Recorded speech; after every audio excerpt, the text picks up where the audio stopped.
राजमाता अहिल्यादेवी होळकर एक आदर्श व्यक्तिमत्व, दानशूर, कुशल प्रशासक, वीरांगना, अतिशय न्यायप्रिय, दूरदृष्टी असलेल्या, पुरोगामी विचारांच्या, शिवभक्त आणि प्रजाहितदक्ष पुण्यश्लोक महाराणी अहिल्यादेवी यांच्या आयुष्यात घडलेला एक प्रसंग. अहिल्यादेवी यांचा पुत्र मालोजी रथामधून जात असताना रस्त्यामध्ये एक वासरू पाकडत उड्या मारत रथासमोर येते. वासराला त्या रथाची धडक बसते आणि ते वासरू मृत्युमुखी पडते. मालोजीराव तसेच पुढे निघून जातात. जवळच त्या वासराची आई म्हणजेच गाय उभी असते.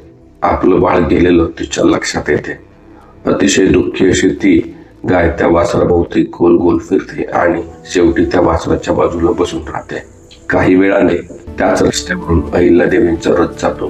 त्यांना हे दृश्य दिसते आणि लक्षात येते की कुठल्या तरी अपघातामध्ये हे वासरू गेलेले आहे. त्यांना अतिशय वाईट वाटते. चौकशी केल्यानंतर कळते की हे कृत्य आपल्या मुलाच्या हातून घडले आहे.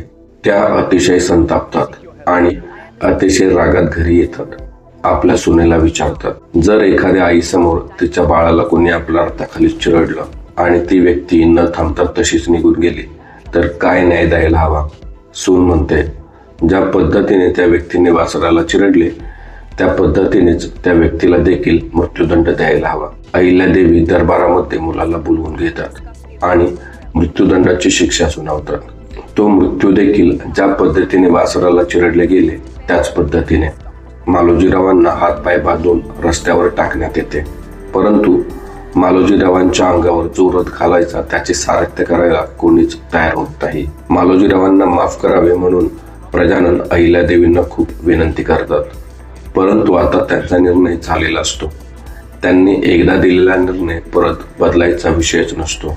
शेवटी अहिल्यादेवी स्वतः हातात लगाम घेतात, त्या रथावर चढतात आणि त्या रथाचे सारथ्य करतात. परंतु एक अद्भुत घटना त्यावेळेस घडते. अहिल्यादेवींच्या रथासमोर ती गाय येऊन उभी राहते. कितीही हकलून दिले तरी ती गाय पुन्हा पुन्हा त्या रथाला आडवी येते. जणू ती सांगते की हे अपत्यविरहाचे दुःख फार वाईट आहे. एका आईच्या हातून आपल्या बाळाचा मृत्यू होऊ नये आणि आईला हे दुःख सहन करायला लागू नये. या घटनेने सर्वजण अवाक होतात. अहिल्यादेवींची समजूत काढतात. शेवटी अहिल्यादेवी आपल्या मुलाला माफ करतात. ही घटना ऐकून अंगावर अक्षरशः रोमांच उभे राहतात. प्रत्येक स्त्रीमध्ये एक आई असते. त्या आईने दुसऱ्या आईला न्याय देण्यासाठी आपल्या स्वतःच्या मातृत्वाचा देखील विचार केला नाही.